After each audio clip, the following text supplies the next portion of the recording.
Ce livre est dédié à tous les enfants.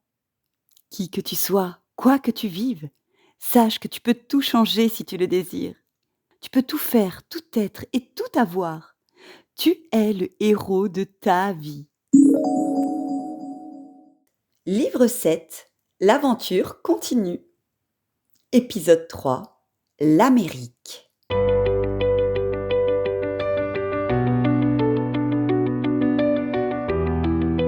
Voici à présent notre joyeuse bande de voyageurs dans la ville de Québec.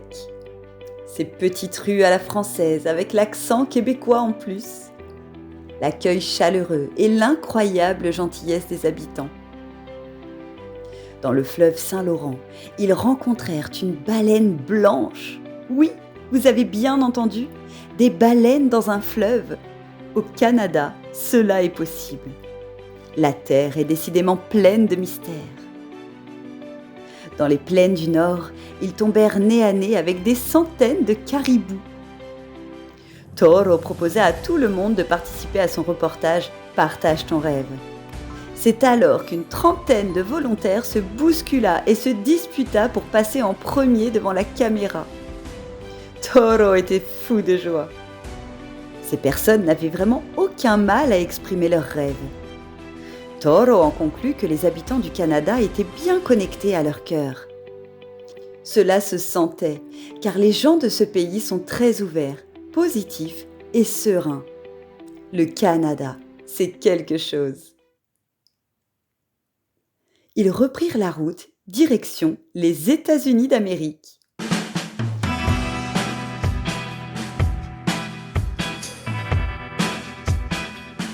Les gigantesques chutes du Niagara et les grands lacs d'Amérique du Nord.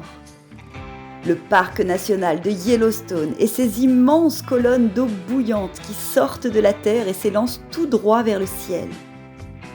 Et puis le Grand Canyon en Arizona. Toro avait souvent rêvé qu'il s'y promenait. À la fois immense, imposant, grandiose et magnifique.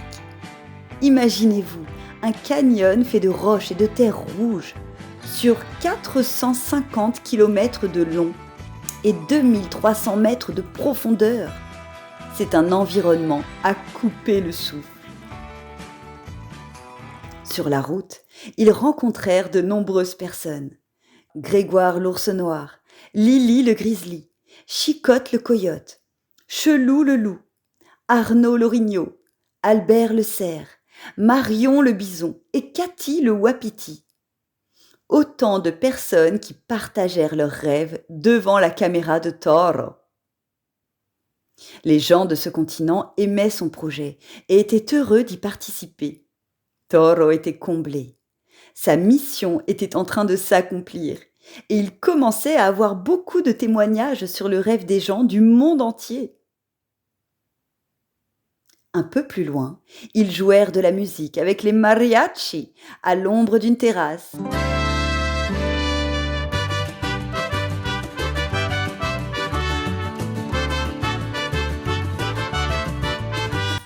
Le soleil est cuisant. Bienvenue au Mexique, le pays des Mayas. Ils traversèrent la jungle pour visiter Calakmul, un ancien site maya caché dans la forêt. Ils dégustèrent les spécialités du pays allongées sur le sable chaud de la côte du Yucatan. Un peu plus tard, ils découvrirent la forêt tropicale à Cuba et au Costa Rica. Là, ils approchèrent les plus beaux oiseaux, batraciens et reptiles du monde, de toutes les couleurs. Et les arbres, et les fleurs alors. Tout est plus grand et plus gros dans ce pays proche de l'équateur de la Terre. On a l'impression d'être des fourmis. C'est magique et ça fait un peu peur aussi. Ils passèrent par Cusco, Nazca et le Machu Picchu, où d'anciennes civilisations humaines ont laissé des traces inoubliables de leur savoir et de leur sagesse. Bienvenue au Pérou.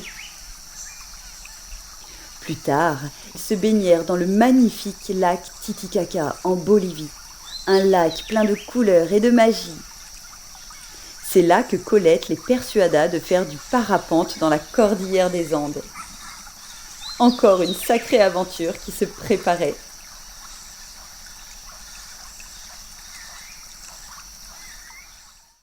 À présent, place aux exercices. Prends le temps de faire ces exercices. Tu vas voir, ils sont amusants et vont te faire comprendre beaucoup de choses sur toi et sur la vie.